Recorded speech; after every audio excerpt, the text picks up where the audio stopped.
Ser fiel até a morte e dar-te-ei a coroa da vida. Esse foi o recado de Cristo para uma igreja pobre, porém que vivia numa cidade rica, uma cidade abastada, sendo essa a cidade de Esmirna, localizada na Ásia Menor. João, durante seu exílio na ilha de Patmos, escreve o livro de Apocalipse e do capítulo 1 até o capítulo 3, ele escreve 7 cartas e envia elas até as 7 igrejas da Ásia Menor. E, portanto, a carta que é enviada à igreja de Esmirna é a segunda carta. E nesse vídeo de hoje nós vamos falar sobre a igreja de Esmirna. Se você não me conhece, eu sou o Vinícius e aqui vocês estão no canal Voz do Deserto. A gente fala aqui sobre estudo bíblico. Nessa série de vídeos nós estamos falando sobre as 7 igrejas da Ásia Menor. Esse é o nosso segundo vídeo. O último vídeo foi sobre a igreja de Éfeso. Vou deixar o vídeo aí no final desse conteúdo para vocês ir lá conferir depois. Se você não é inscrito, se inscreva no canal, ative o sininho, deixe nos comentários alguma dúvida, alguma sugestão de tema e vamos aí para o conteúdo.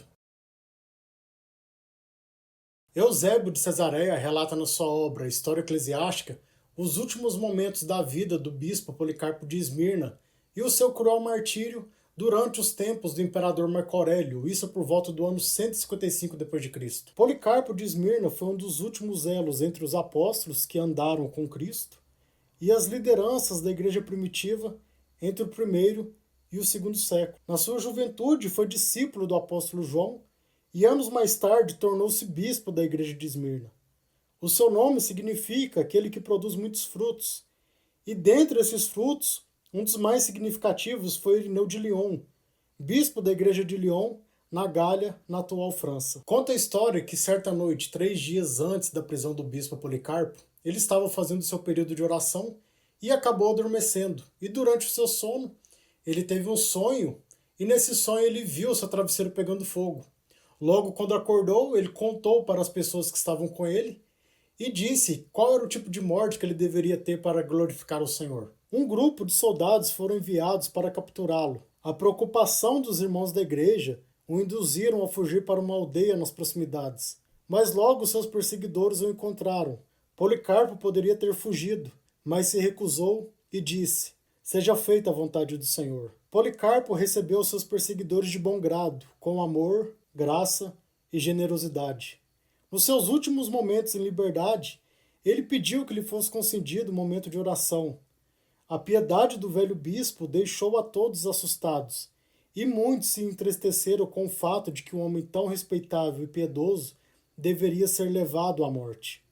Rumo ao martírio, muitos tentaram convencer Policarpo a negar Cristo, e disseram: que mal há em dizer Senhor é César, e em oferecer sacrifícios, e assim salvar sua própria vida? Inicialmente ele ficou em silêncio, porém, ao ser forçado, ele falou: não agirei de acordo com seus conselhos. Ao verem que o bispo não iria deixar que dobrasse o seu espírito, as pessoas que estavam prendendo ele começaram a maltratá-lo. Logo ele foi encaminhado para o estádio da cidade de Esmirna, e em meio ao ruído daquela multidão que estava esperando ver-lhe mais um martírio, ouviu-se do céu uma voz que dizia o seguinte: sê forte, Policarpo, se comporte como um homem. O procônsul, ao ver o velho na sua frente, ele lhe dirigiu a palavra, perguntando se ele era realmente o bispo Policarpo de Esmirna. Ao afirmar, o procônsul o aconselhou a negar Cristo. Olhe para si mesmo e tenha piedade de sua idade avançada. E ainda acrescentou que se ele negasse Cristo, seria colocado em liberdade. Ao que Policarpo respondeu: há 86 anos eu o sirvo, e ele nunca me faltou. Como então blasfemarei meu rei que me salvou? E em meio a todas aquelas ameaças e gritos daquela multidão que estava ali naquele estádio esperando ver mais um martírio, Policarpo se manteve irredutível. Logo, todos os judeus e gentios que estavam no estádio começaram a gritar pedindo que o bispo fosse queimado vivo. E quando os soldados foram pegar Policarpo para o amarrar na fogueira, ele disse para todos eles: deixe-me como estou, não é preciso prender-me com pregos, pois aquele que me dá forças para suportar o fogo também me fará permanecer na fogueira sem eu querer fugir. Em seus últimos momentos, ele fez sua última prece: ó Pai, eu te bendigo por me teres considerado digno de receber o meu prêmio entre os mártires. Assim que ele proferiu a palavra amém, os oficiais acenderam o fogo. Conta a história que a multidão, ao verem que o corpo do Marte não era consumido pelo fogo, eles mandaram que um carrasco se aproximasse ele enterrasse a espada. Imediatamente uma grande quantidade de sangue jorrou e fez o fogo se apagar. E durante a produção desse roteiro eu fiquei me perguntando, seria o bispo Policarpo, o anjo que é citado em Apocalipse 2, verso 8, a quem o apóstolo João teria escrito a carta e enviado para a cidade de Esmirna? Deixa aí nos comentários. O martírio do bispo Policarpo de Esmirna foi um dos mais significativos e importantes nos primeiros anos da igreja primitiva. Cristo já havia alertado a igreja de que ela seria perseguida e passaria por tribulações e dificuldades ao longo da sua vida. Esmirna era uma das cidades mais exuberantes da Ásia Menor e concorria com Éfeso e com Pérgamo o posto da cidade mais importante dentro da Ásia. Localizado no litoral do Golfo de Izmir, um braço do Mar Egeu, a cidade possuía o principal porto marítimo da Ásia, possibilitando que a cidade tivesse um acesso ao mar e conectasse importantes rotas comerciais, além de favorecer o comércio marítimo com o mundo grego e o oriental. Atualmente, as ruínas da cidade ficam localizadas na cidade de Izmir, na Turquia.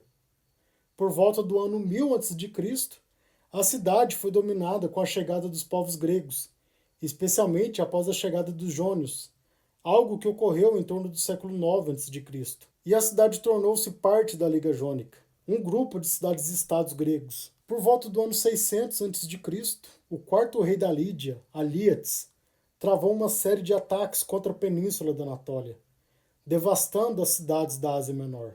O que antes era uma cidade próspera foi reduzida do dia para a noite para um simples vilarejo, rodeado de ruínas.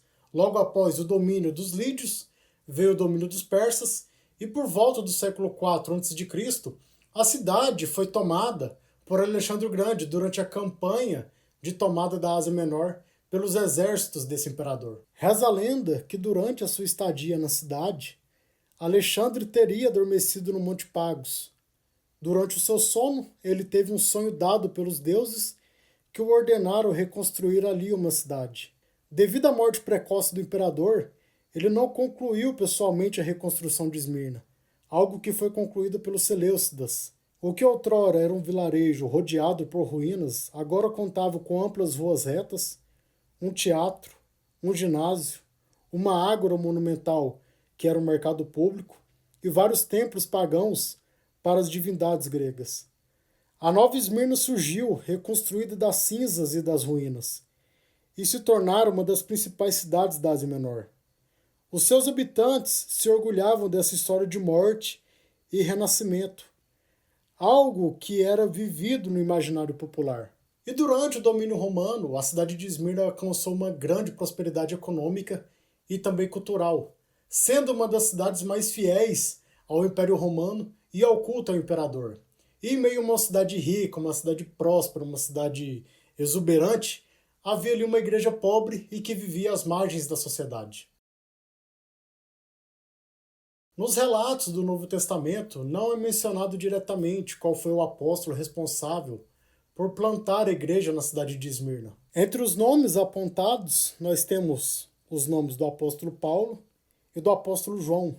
Durante a terceira viagem missionária do apóstolo Paulo, algo em torno de 53 a 57 depois de Cristo, ele estabeleceu a igreja em Éfeso, e em Atos 19, verso 10, nós lemos: todos os judeus e gregos que viviam na província da Ásia Menor ouviram a palavra do Senhor. Durante a campanha de evangelização da Ásia, não é mencionado que o apóstolo Paulo tenha viajado pessoalmente para Esmirna, mas possivelmente ele teria enviado missionários para levar a mensagem do reino até essa cidade. Enquanto o apóstolo João é apontado como plantador dessa igreja devido à sua relação com o bispo Policarpo e à sua liderança sobre as igrejas da Ásia. Durante o seu tempo de estadia em Éfeso, o apóstolo João teve forte influência sobre as igrejas da Ásia Menor. A igreja na cidade de Esmirna é sempre lembrada como uma igreja que resistiu e que foi fiel à palavra do reino. E em meio às perseguições, às calúnias, à pobreza, Cristo tinha uma mensagem muito importante para os fiéis daquela igreja. Apocalipse capítulo 2, versículo 8 ao 11. Carta à igreja em Esmirna.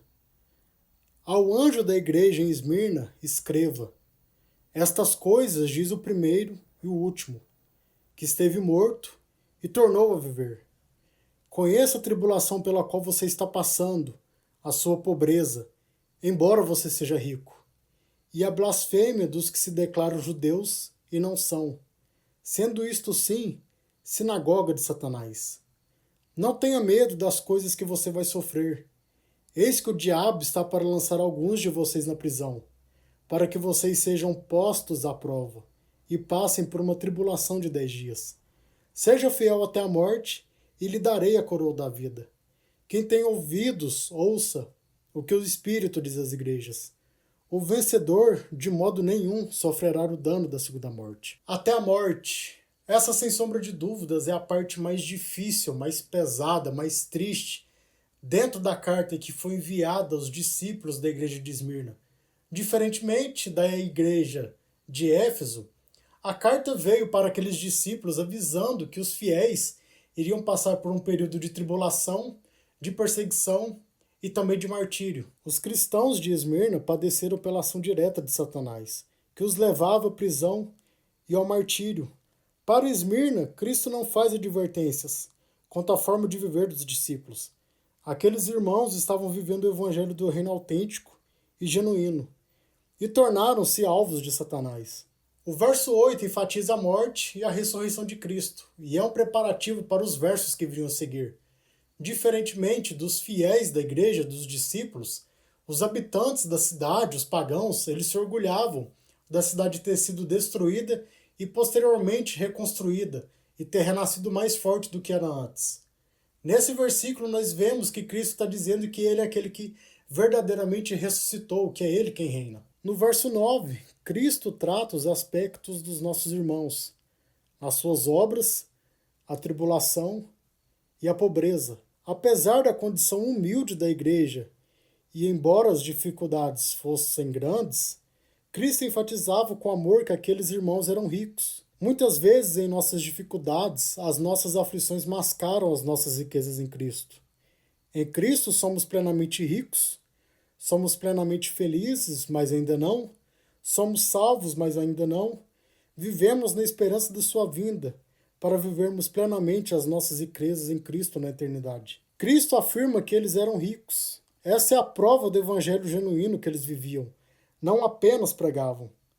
Como consequência, foram perseguidos e levados à morte. O que nos faz pensar, se vivermos intensamente o evangelho do reino, puro e verdadeiro, assim como os nossos irmãos da igreja primitiva, qual destino pode nos aguardar? Essa talvez seja a marca dos discípulos de Cristo, o testemunho do martírio. Eles poderiam ter recusado esse fardo e negado o nome do Senhor, mas eles abraçaram o martírio e foram fiéis até a morte. E essa é a mensagem central no verso 10. Cristo encoraja os discípulos da igreja de Esmirna a se manterem fiéis, mesmo em face à tribulação, à perseguição, à dor, à miséria e até mesmo à morte. Nada temas, essas foram as palavras de consolo de Cristo para essa igreja perseguida. E ser fiel até a morte, e dar-te-ei a coroa da vida.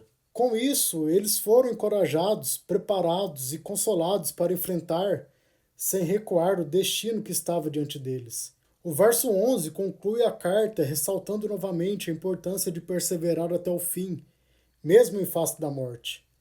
O Senhor enfatiza que aquele que padecer pelo martírio e vencer, será salvo. Sobre ele a condenação eterna, a segunda morte, não teria poder algum. Essa foi a esperança que fortaleceu o coração da igreja de Esmirna e continua sendo o nosso lembrete para nos mantermos fiéis até o glorioso e grande dia do Senhor. Com isso, dizemos aqui, Maranata, ora vem Senhor Jesus. Para você que chegou até o final desse vídeo, muito obrigado, muito bom ter a sua companhia até esses momentos finais. Se você não é inscrito, se inscreva, deixa aí o seu like, deixa aí nos comentários alguma dúvida, alguma sugestão de tema. Nesse vídeo de cá, eu vou colocar aqui o nosso primeiro vídeo dessa série sobre a igreja de Éfeso. E aqui eu vou colocar um videozinho sobre o profeta Elias. Caso você não seja inscrito, peço novamente para você se inscrever. É só clicar aqui no meiozinho e nos encontramos no próximo vídeo. Muito obrigado, até a próxima, fiquem todos com Deus.